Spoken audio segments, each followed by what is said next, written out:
ರಾಜ್ಯದಲ್ಲಿ ಮಿತಿ ಮೀರಿದೆ ಫೈನಾನ್ಸ್ ಕಂಪನಿಗಳ ಅಟ್ಟಹಾಸ. ಸಾಂಸ್ಕೃತಿಕ ನಗರಿ ಮೈಸೂರಿನಲ್ಲಿ ರೊಚ್ಚಿಗೆದ್ದಿದ್ದಾರೆ ಆಟೋ ಚಾಲಕರು. ನೋಡಿ, ರಾಜ್ಯಾದ್ಯಂತ ಈ ಮೈಕ್ರೋ ಫೈನಾನ್ಸ್ಗಳ ಹಾವಳಿ ಮಿತಿ ಮೀರ್ತಾ ಇದೆ.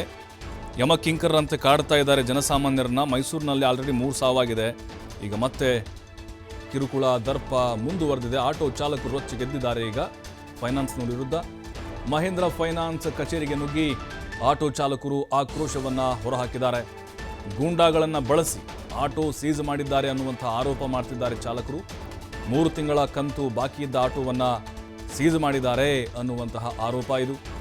ನೋಟಿಸ್ ನೀಡದೆ ಜಪ್ತಿ ಮಾಡಿದ್ದಾರೆ ಅಂತ ಹೇಳಿ ಚಾಲಕರು ಈಗ ತಮ್ಮ ಸಿಟ್ಟನ್ನು ಹೊರಹಾಕಿದ್ದಾರೆ.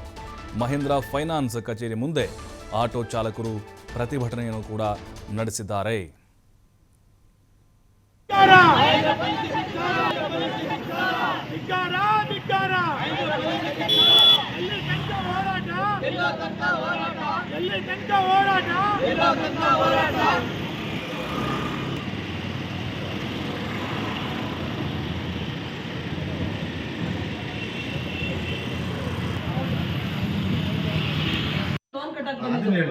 ಮ್ಯಾನೇಜರ್ ಹತ್ರ ನಾವು ಮಾತಾಡ್ಕೊಂಡು ಹೊರಗಡೆ ಹೋಗಿದ್ವಿ. ಇಲ್ಲಿ ಒಳಗಡೆ ಅವ್ರ ಹತ್ರ ಮಾತಾಡ್ಕೊಂಡು ಹೊರಗಡೆ ಹೋದ ಸಂದೀಪ್ ಅನ್ನೋರು ಮ್ಯಾನೇಜರ್ಗೆ ತಿರ್ಗಾ ಲೈನ್ ತಗೊಂಡು ಇದೇ ನಿಮ್ಮ ಇನ್ನೊಂದ್ ಗಾಡಿ ನನ್ ಗಾಡಿನೇ ಹಿಡ್ದಿರೋದು. ನೀನ್ ತಿಂಡಿ ಮಾಡಿದ್ಯಾ, ನೀನ್ ಊಟ ಮಾಡಿದ್ಯಾ ಅಂತ ಎಲ್ಲ ಕೇಳ್ಕೊಂಡು ಯಾವ MLA ಕರ್ಸ್ತೀಯ ಕರ್ಸು, ಎತ್ತ ಗಾಡಿನ ಅಂತ ಕೇಳಕ್ಕೆ ಅವ್ನ ಎಷ್ಟು ಬಂಡವಾಳ ಹಾಕಿದ ನನ್ ಗಾಡಿಗೆ. ಅವ್ನ ಹೆಂಗ್ ಎತ್ತ ನಿನ್ ಗಾಡಿನ ಅಂತ ಕೇಳ್ದ. ಅವ್ನ ID ಇಲ್ದೇನೆ, ಪ್ರೂಫ್ ಏನು ಇಲ್ದೇನೆ ಗಾಡಿ ತಗೊಂಡಾಗ ಹೆಂಗ್ ಸೀಸ್ ಮಾಡ್ದ. ಸೀಸ್ ಬೇಕು ಅವ್ನು ಯಾಕೆ ಕೊಡ್ಲಿಲ್ಲ. ಗಾಡಿ ತಗೊಂಡಾಗ ಹೆಂಗ್ ಶಡ್ಗ ಹಾಕ್ತ ಅವನು.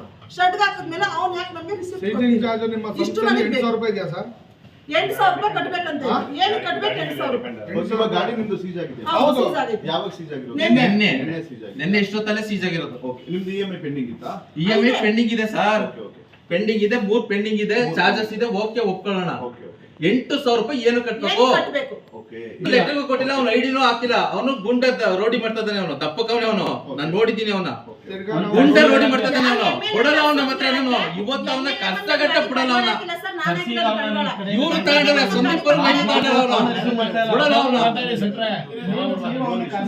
ಮ್ಯಾನೇಜರ್ಸ್ ಇದ್ದಾರೆ. ನಿಮ್ದು ವೆಹಿಕಲ್ ಯಾವುದು? Auto vehicle. TVS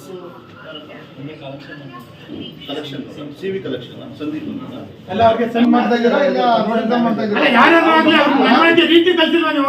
ಹಂಗೆ ಇದ್ಮೇಲೆ ಬ್ಯಾಂಕ್ ಯಾಕೆ ತಗೊಂಡ್ರೆ? ಸಂವಿಧಾನದ ಬಗ್ಗೆ ವಿರೋಧವಾಗಿ ಮಾತಾಡೋ ಬಡ್ಡಿ ಐತನ ಯಾಕೆ ತಗೊಂಡಿದ್ದ ಬ್ಯಾಂಕ್ ನೀವು? ಬ್ಯಾಂಕ್ ಬಿಟ್ಟು ಆಟೋ ಡ್ರೈವರ್ ಅಂದ್ರೆ ಬಿಟ್ಟು ಬಿಟ್ಟಿದ್ದೀರಾ? ಒಂದು ನಿಮಿಷ ಹೇಳಿದ್ರೆ ಸಂವಿಧಾನ